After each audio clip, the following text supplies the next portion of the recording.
Hey, what's up everyone? Welcome back to the channel. So we are out here at our last race of the year. I made it out. I found a crew chief. I got my buddy James over here. But we're out here at Jakes Dragway, and we're out here with all the usual suspects. My car, we got Derek over here. It's pretty packed out here. We got Billy's car over here, an X275 car back over that way, and then we got Dan Morin's car over here. We got Will Kennard driving the blue car way down there. I don't know if you guys can see it, but it's gonna be a good day of racing. There's like 5 or 6 classes out here today. About a little bit about the track. So this is like a little outlaw track out here in Alabama. I think it's Moultron, Alabama, or Danville, according to where you look at. But really cool little setup out here. We get up here and see if we can see out into the pits a little bit. It did rain last night, so we had to kind of look around and find a dry spot out here, but we finally found a decent spot. But 6 classes. We're in the barely legal class, which is like a street legal class with your tags, insurance, no leg stand, no fiberglass doors. You can have a fiberglass hood and trunk, but that's it. So we're in that class. It should be a pretty fast class. We're gonna try and go a 4 today. That's the goal. I got the 503 tune-up in it from Turkey Bash, and we're gonna see how it goes. So we got everything ready. We done warmed the cars up.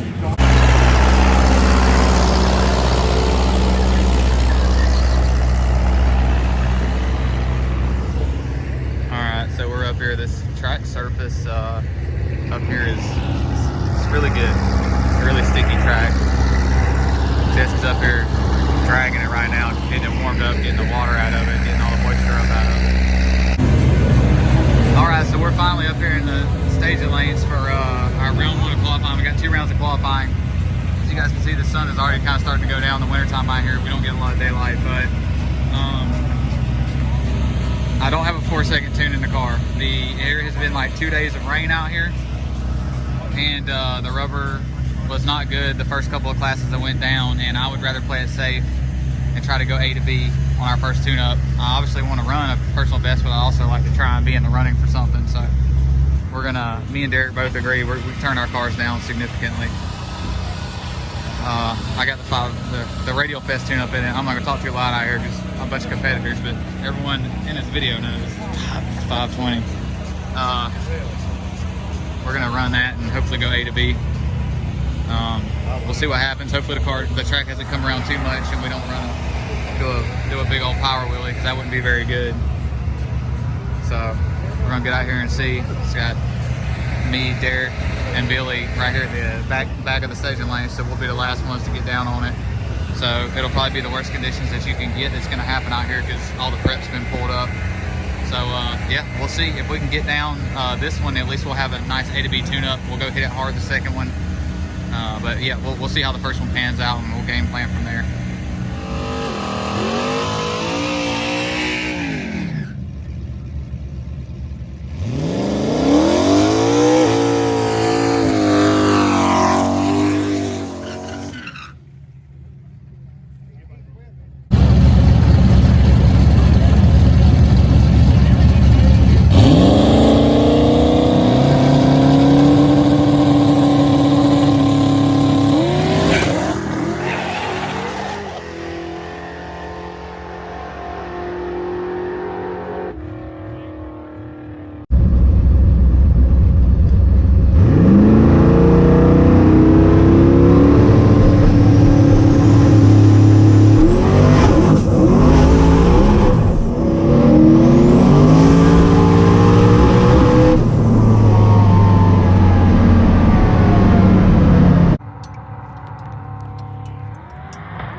Cool.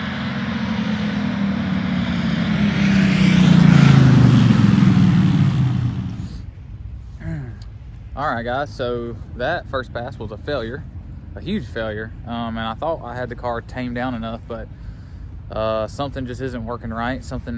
I lost the tire, according to the data log, at about 0.5 into the run, and that was what I consider like a pretty soft tune-up that should have got down, but it didn't. So went back to the drawing board. I lengthened the boost ramp out because the car was at like 30 pounds of boost at 0.5 seconds or something like that. It may not have been there quite then, but it was up there. I have to look at that log again. It might have been 25 pounds by 0.5, 0.6 seconds when it lost the tire. So I'm gonna stretch the boost ramp out. I pulled more timing to 1 second, significantly more timing, like 3 or 4 more degrees of timing in my ignition retard out of the hole. So that's gonna dumb the car down. And then I also jammed my toolbox in the trunk, which weighs about 45, 50 pounds. We ratchet strapped that thing back there. Got it nice and secure again, so that's gonna add a little bit of weight to the rear of the car, help it transfer weight a little bit better. And we're gonna go up here. It's dark out here, it's cold, the ground's wet. Like, I wish I could say we're having like a great time. We are out here racing, so we're having fun, but it's definitely not the best time. It's not what I expected it to be.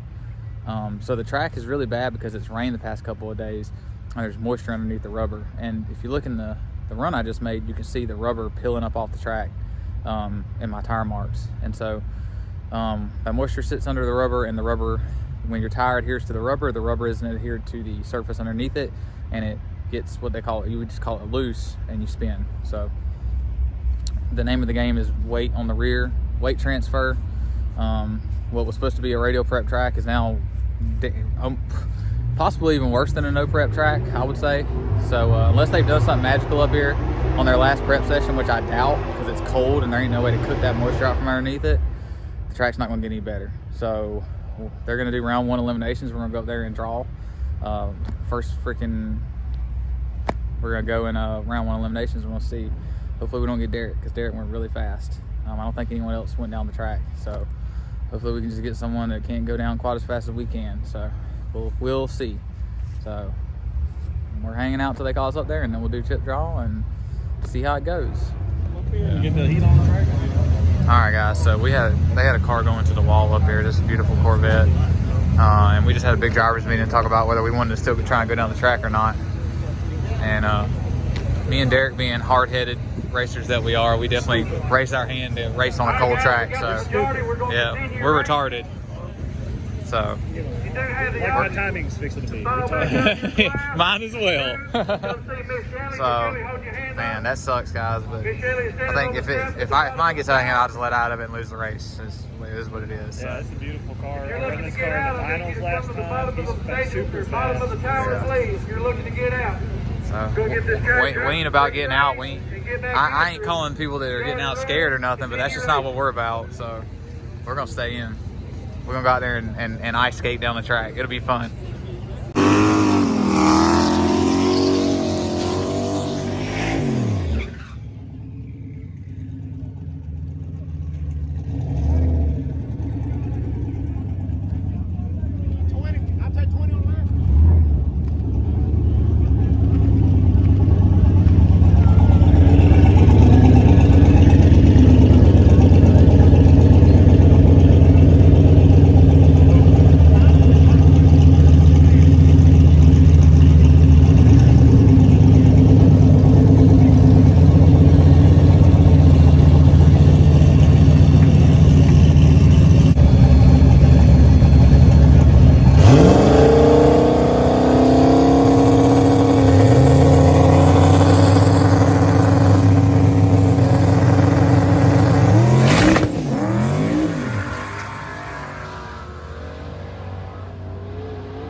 So we're over here gathered around the heat source over here. It's dark, it's cold, the track is terrible, and we're just retarded and want to race on it. So we drew the J-Wire car first round, and it was really just a battle of who wasn't going to spin the most. And thankfully I had some stuff kind of saved the car right there on the line. You guys saw that big fireball is cutting cylinders out to regain traction, and was able to get back in it and then I grabbed the scramble at the end of the track like a dummy, and that was a mistake. Like immediately, that was a mistake. The car walked to the left like hardcore. So, I mean, we're going to second round. I don't know who we're gonna have. I mean, honestly, I feel like we're a duck right now, but I lowered the RPM on the two-step, 200 RPM, and I'm pulling 5 degrees on the hit to try and get the tire to hook initially.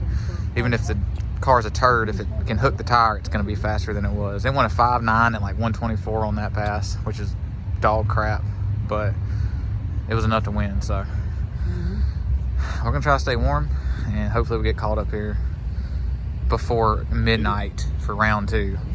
So we'll see what happens.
Quick update. I'm not showing y'all the time because it was slow.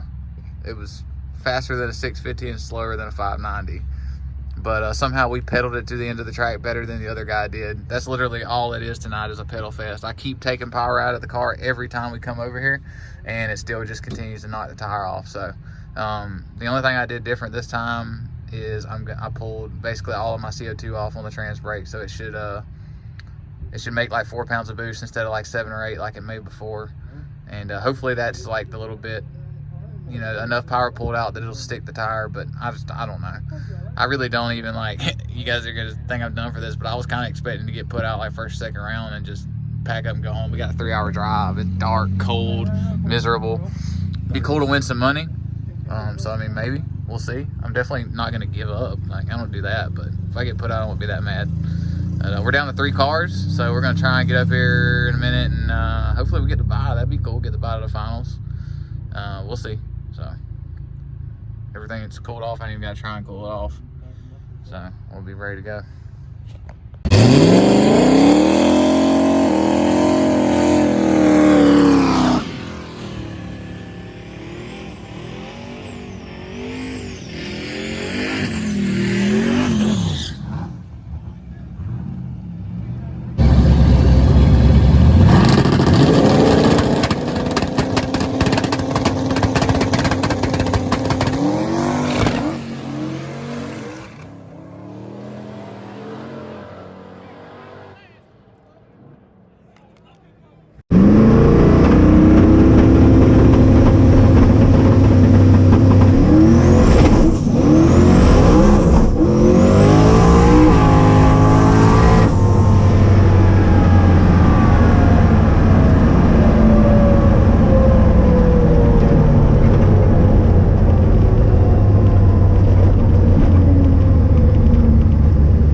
right, guys, so that's going to end the video. We had to get up out of there quick after we lost that last round. Like I said earlier, we had that 3-hour drive, so literally as soon as we lost, we went back to the trailer, loaded up, and got out of there. Ended up getting home at like 2 o'clock in the morning, so it was definitely a long day. Got up at 6 that morning, got home at 2 that night, so we're pretty tired. But looking back on that pass, I wish I would have pulled more RPM out of the hit. I think the track had went away even more. The car moved a little bit farther on that pass before it spun, so I mean, if I could go back, I would do a longer burnout, and I would lower the 2-step RPM probably like another 200 or 300 RPM, and then hope that it would stick. But other than that, there wasn't much else I could do besides hope that it worked. Hope that I got a good spot on the track. But yeah, that's really it. The car is here, unscathed, looking good, ready to go. No issues with it at all. I'm extremely happy. That makes a lot of racing this year, and I'm able to put this thing up running with no issues. There are some changes that are going to happen, so you guys that have stuck around long enough to see this, I'll give you guys a little hint. That is definitely laying there for mock-up, so use your imagination. It's going to be interesting. And for anyone that's interested, this 5.1 inch thick, 1300 horsepower air-to-air intercooler will be for sale soon. If you're friends with me on Facebook, keep a lookout for it. Make you guys a pretty good price on it. I'll definitely sell it for cheaper than what you could build it for. So keep an eye out. That's going to be it for this one, guys. Like always, comment, like, subscribe. I'll see you on the next one.